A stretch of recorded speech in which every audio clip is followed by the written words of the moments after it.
Okay, here we go. What is up, everybody? This is Retro Rogue, and I'm here with my homeboy Twister Jack, and we are going to react and review to a video that we're about to watch from Wizards of the Coast on their YouTube channel, Dungeons and Dragons, in association with D&D Beyond, with the new. Can we even say edition? Because they don't want to. It's not edition anymore, but the new D&D edition, structured play style. There you go. 1DND, because there's no more editions. It's just all D&D. That's what they're saying. Yeah. We're gonna be checking out their the new stuff they have for bards that they're thinking about putting out in this new iteration of the game. I feel like I need to say that this is all beta stuff. None of this stuff is none of this is written in stone canon. This is all. It's awesome that they're putting it out there for fans to even beta use and get a raw workshop material. Just to get it out there and figure out, if they like it, what they don't like. There's a whole lot of don't likes I see on the interwebs right now, but we're gonna watch this video. I've never seen it. I'm sure he's not watched it, but we're gonna check it out. You guys can watch us. We'll be in the little bitty corner there, and we'll watch it together. And then after that, we'll give our thoughts, and we'll give you a little bit of history on our game play and how long we've both played the game. And yeah, so. Yeah, that's terrifying. I know, it's gonna Thoughts? be awesome. So let's check it out. All right, here we go. In this Unearthed Arcana, not only do we delve into classes, but we delve into subclasses as well. What is the first subclass we should talk about in class? Like, should we go for the Bard? Let's go for the Bard. Okay, tell me about the Bard.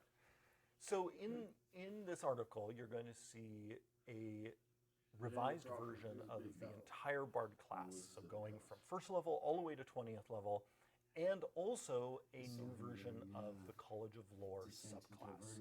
More Bard subclasses will appear in a future Unearthed Arcana, but here we wanted to get people's impressions of the base class itself, which does require at least one subclass being present, because set several levels, of course, you get subclass features from your class.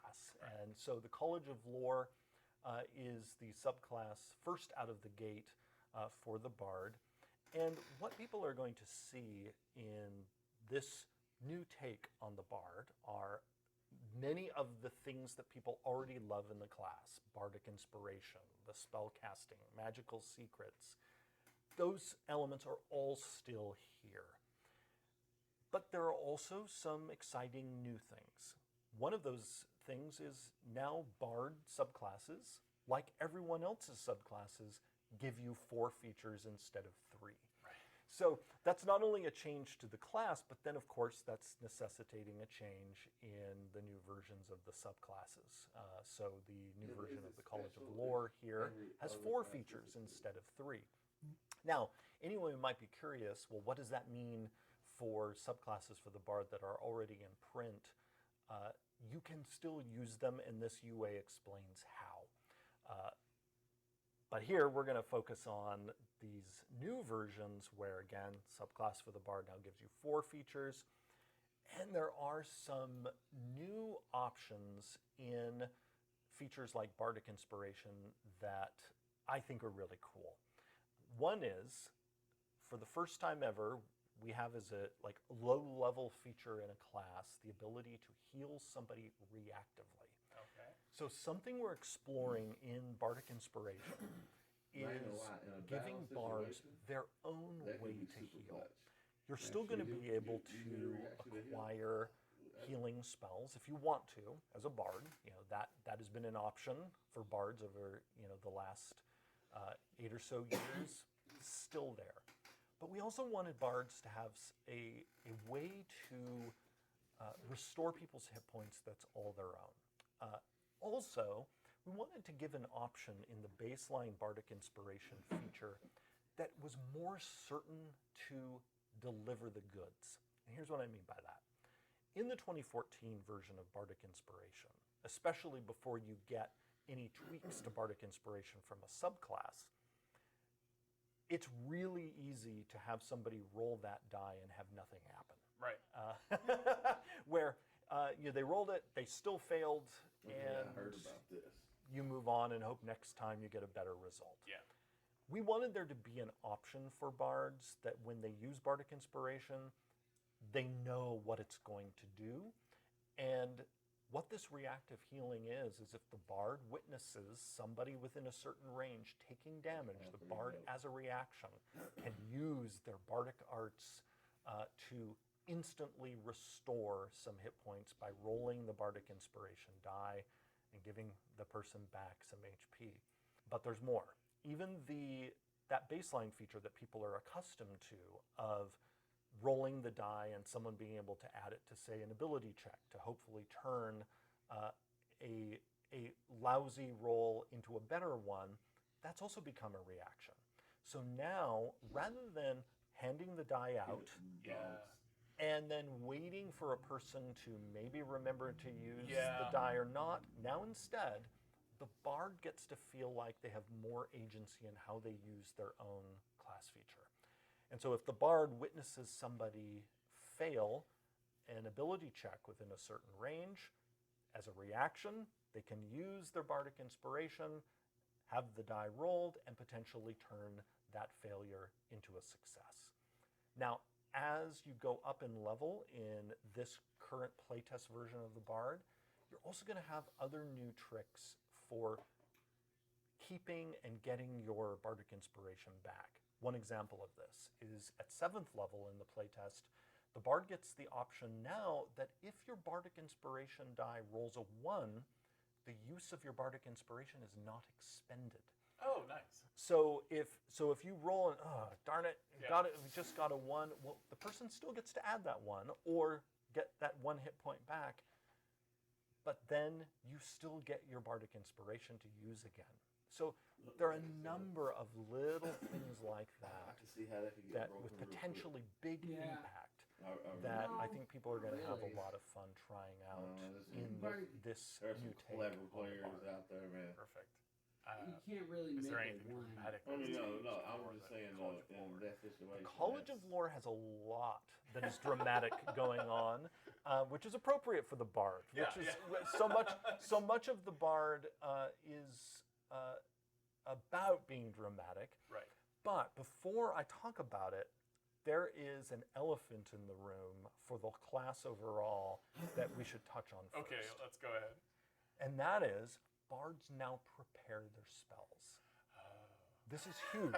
Okay. Because in the past, bards had a fairly limited number of spells that they would know, and then at certain levels they could change those out. Now, if a bard player wants to, they have the option of changing the spells they have prepared at the end of every long rest.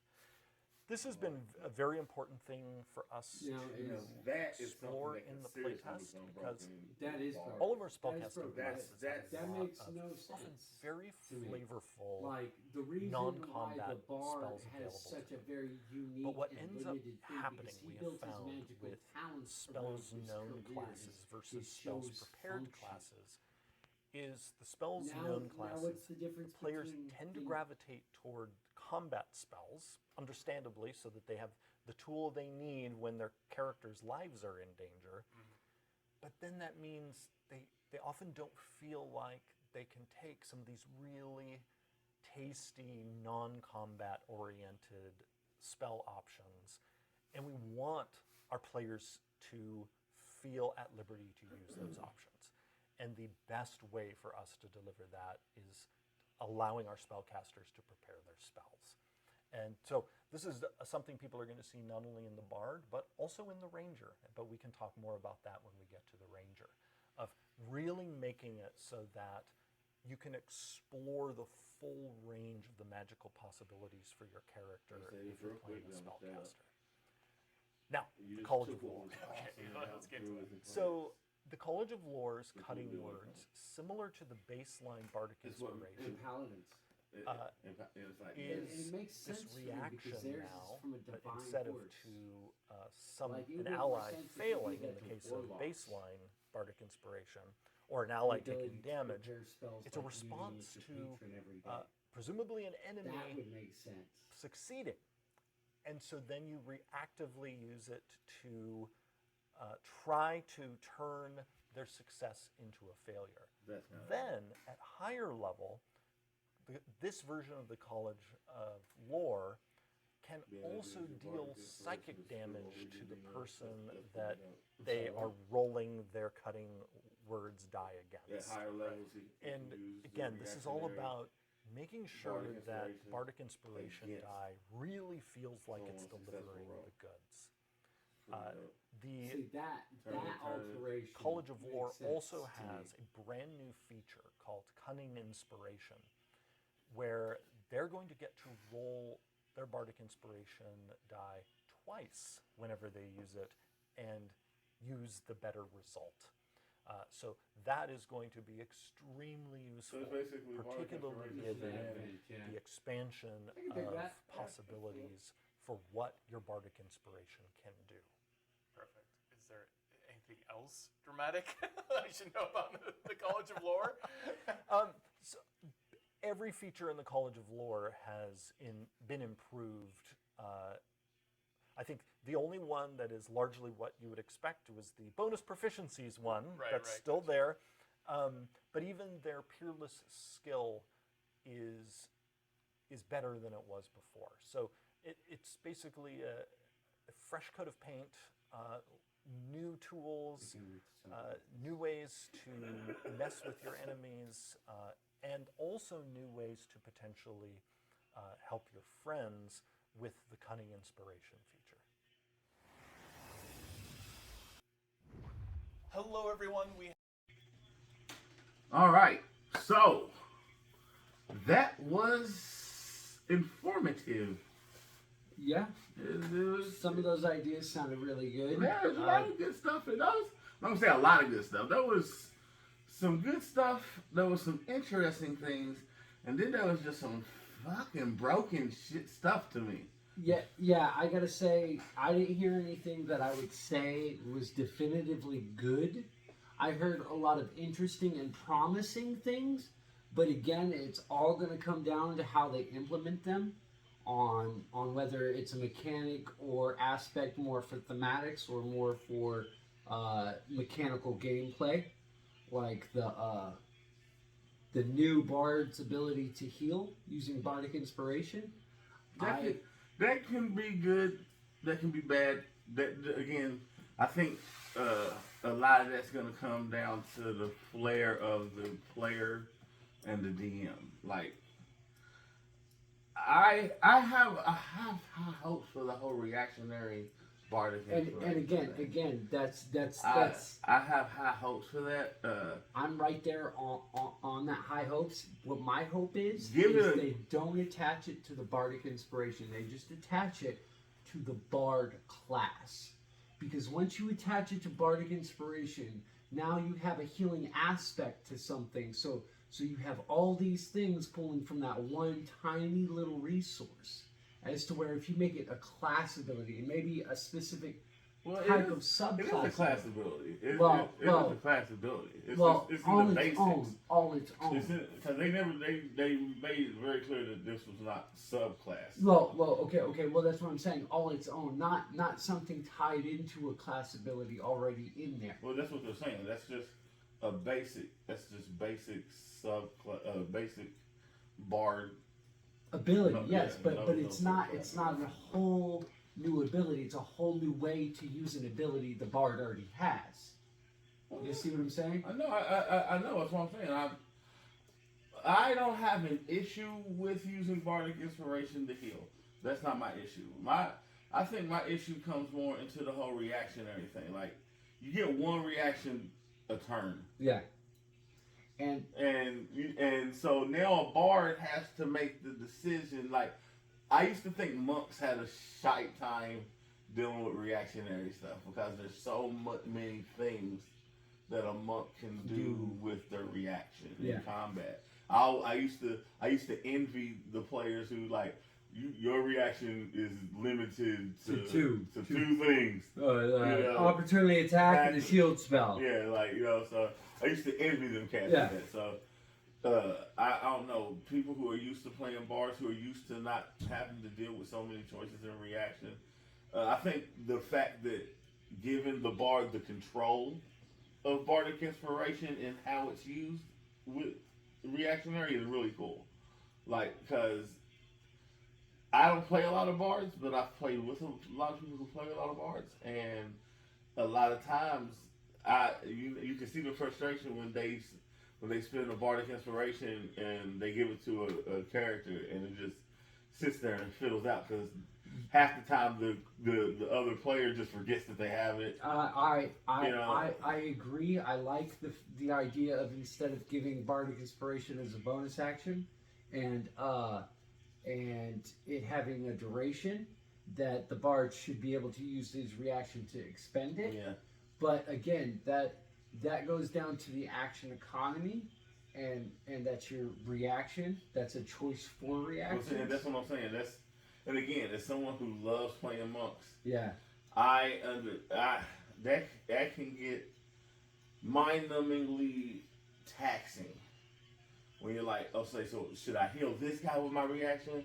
Should I throw this cat a bardic inspiration with my reaction? Should I attack the enemy who's trying to run away? Yeah. Like it can get taxing in combat. Like, and I think making the bard have more options with his reaction is a great way to really bring out the uniqueness of a bard and give it that uniqueness class, which is really goes with the theme and the feel of a bard, as is he's more of the observer, the one who stands off from the group, not in the group, watches the whole scene, sees how. Now, one thing that will make this particular thing kind of broken is something that I feel is going to make bards broken, is the fact that they're talking about bards being able to choose their spells, especially if it's to the degree of. If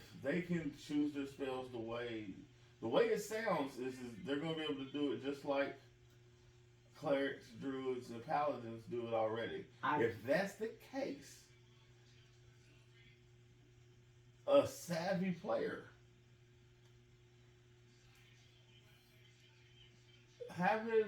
being able to use your reaction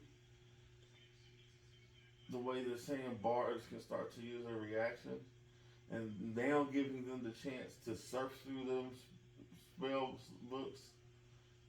So, I see a lot of great role play potential, but I see a lot of headaches in combat, and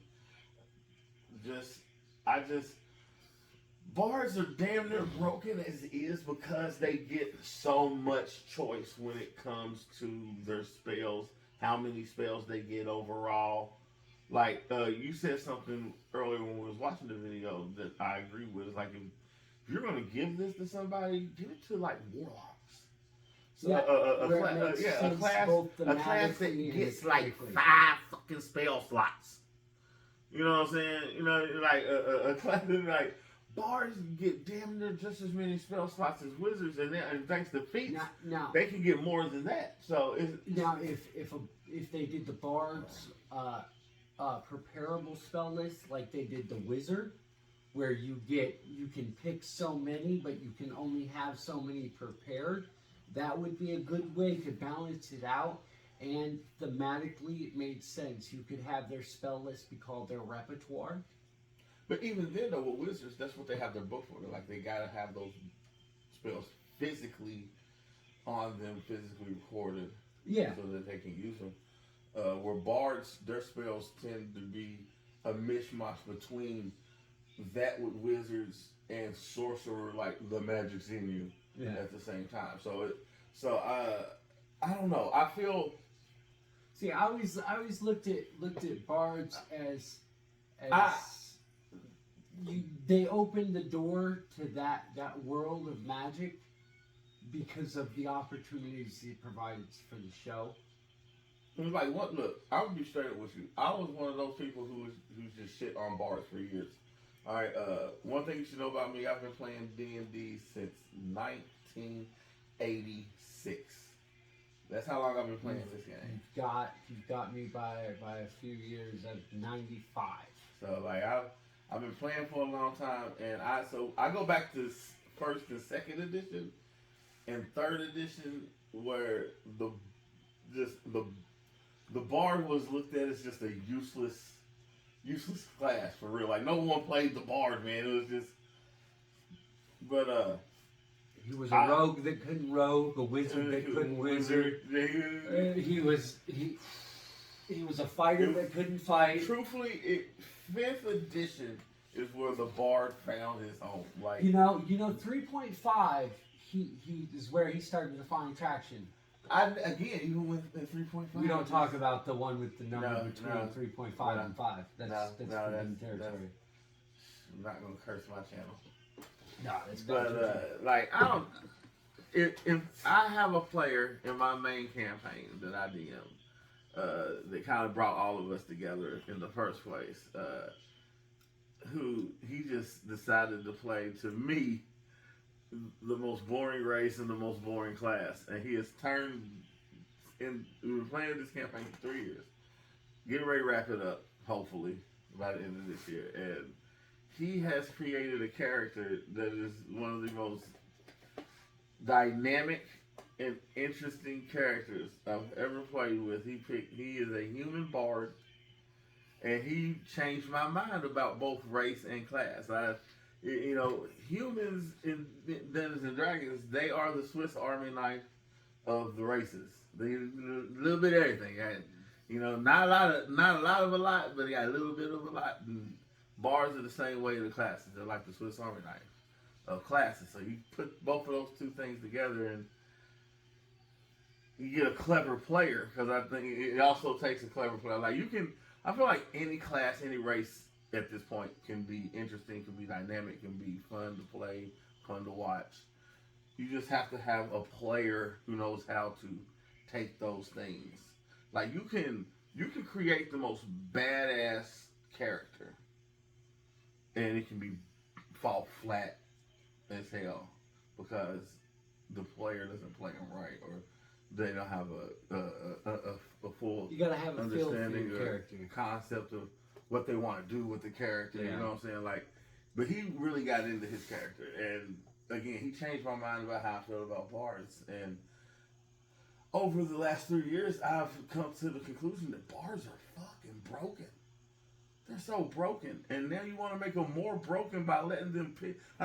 To me, one of the safeguards of bards was that their spells were kind of finite. Once they picked them, that was it. For better or worse, that was the spell you got.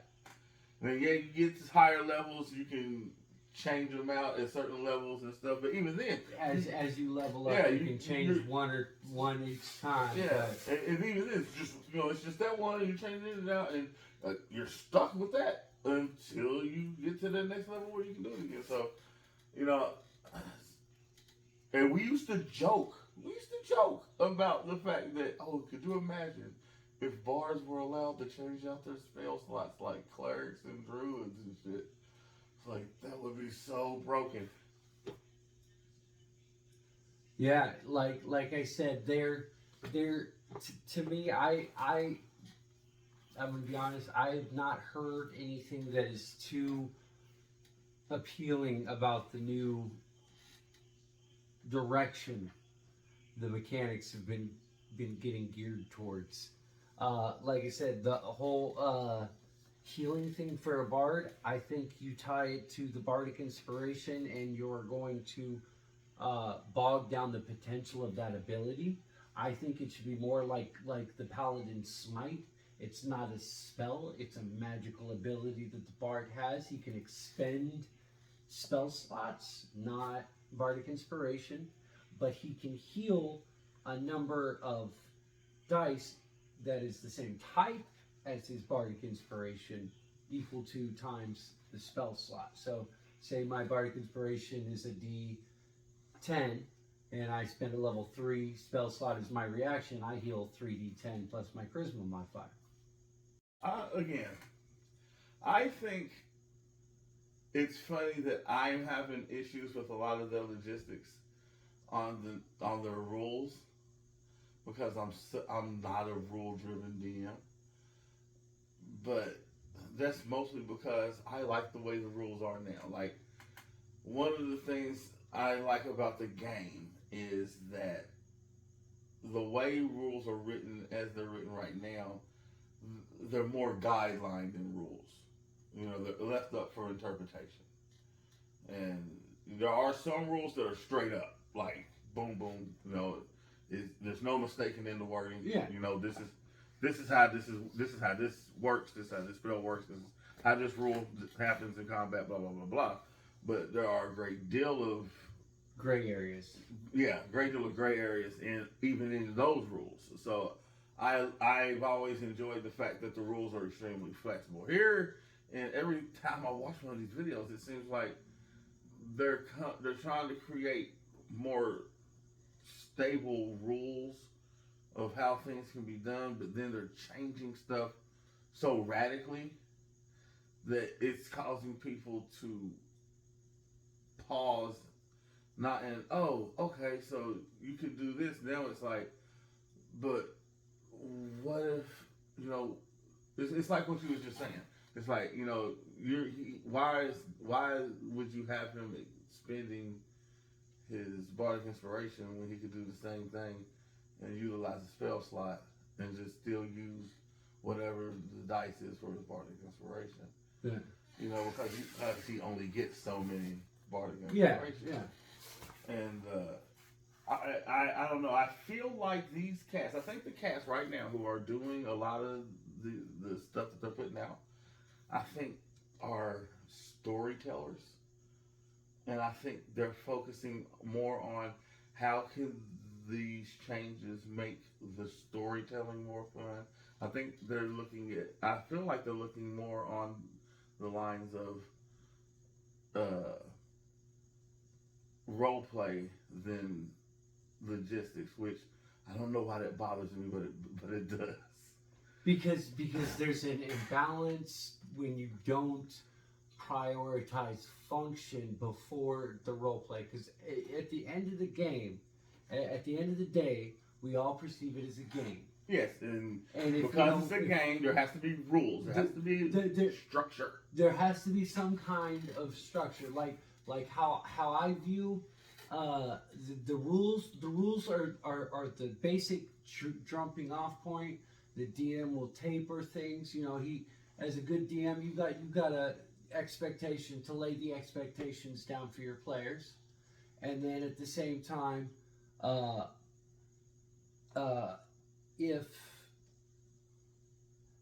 if there are those situations, to me, thematics are a mechanics all its own. Right. That's how I do the rule of cool. Is, did this player put thought and consideration into the idea, and they don't know how to achieve it mechanically, or is it, I have an idea and I'm trying to shortcut the system?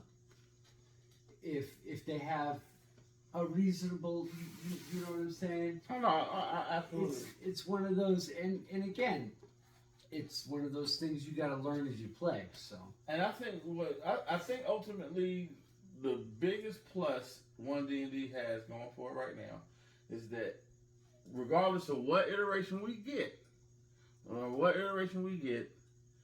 it's backwards compatible with all the previous editions, which means you can steal just like we do now. ignore some stuff. You can use what you want and chuck what you don't. Like, you know, at the end of the day, I think that is the saving grace. You know, that as a community we play a game that allows us to follow the rules as written, change the rules as needed, or ignore them altogether. So, like, I think, you know, that And again, I applaud Wizards of the Coast and D&D Beyond, which is one entity now. I applaud them for even doing this beta, this year long beta test that they're doing on YouTube and Twitter and Twitch and all the social media platforms, and allowing us to be able to look at what they're doing, play test it ourselves. You know, we're just people. We're just, you know, we got no real stake outside of playing the finished product once they decide to do what they're doing, but they're giving us a voice. Yeah. I appreciate that. Since we were talking about bards today. Oh yeah, we got off that because, damn it. Because of man, thoughts, guys, mechanics. just So let's talk about what one of my versions of a broken bard, a halfling. I had. He was talking about his character in my campaign. This to me is extremely broken. This is a broken animal, and you want to give him the ability to change his fucking spells on a daily basis? No. I still wouldn't change my spells. You know that. I don't need that kind of headache in my life. Cause that's what that would be. Just this is the clever player that I keep bringing up. These are the clever players I'm talking about. This guy would sit and just. I'm glad this is 2 years from now, so we ain't gotta worry about. That being a thing. Yeah. Because I will not be. I'm sorry. I love the game, but I am not a beta tester, man. Not for fun, not for cash. That I do beta testing of my own homebrew. That part. That's it. That's what I do. We're all players. We're all creators. We all got our own thing out here. And I think that's what I love the most about the game too, is that you feel like someone who's just creating your own content, and your friends, you're creating a story. You know, these adventures, you know, that you'll look back on and you'll tell these stories, and you'll tell them as if they were real. Like, you sit back and be like, remember that time when we was going through the dungeon and da-da-da-da? You're saying we. You're not saying my character, you're not like that. You know, you're just... Talking in the first person, yeah. Like, that's... I love this game so much. But look, this is getting a little bit long, so I'm gonna cut it. So, final thoughts. Bards, 1DND. A quote. Don't connect the healing ability to bardic inspiration, but round that out. I like that it's on a reaction. I don't want to see them have their spell list swapping out every morning. That's really kind of pointless, because if you've played enough, you know that even with that option, players will pick their choices and still have the ability to change it if need be. But Bard, I don't feel, is the kind of class that should have that. And I didn't say this when we first brought it up, but I gotta say it now. You're taking away from clerics, druids, and paladins by extending this to a class like bards. If you're gonna give it to anybody, give it to warlocks. Them poor bastards could use it. They get like 4 or 5 spell slots throughout their entire 20-level career. And thematically, and yeah, it makes way more sense. We're gonna wrap this up. I personally I'm trying to keep an open mind about all this 1D&D stuff, but guys, you're making it hard. Yeah, you're making it real hard, and I don't like it when I'm conflicted about my game. But thank you for just letting us know what you're doing and giving us a voice to tell you how we feel about it. So thank you for that. Thanks for being part of the community. Yeah, I appreciate you guys. This is, so please, if you watch this video, give a like. If you like the video, hit that little subscribe button down there, and also mash that notification button so you can see all the videos that I post, and try to get some more lengthier D&D discussion videos out there, and check out my other reaction videos. And yeah, so please keep playing D&D, keep playing tabletop games, keep playing. Don't forget to play. Just life can get to a grind sometimes. But more than anything, remember, this is Retro Rogue. This is my homeboy. Twisted Jack, whatever you do, be a critical success at it. And it's the age of the geek, baby. We rule the world. Peace.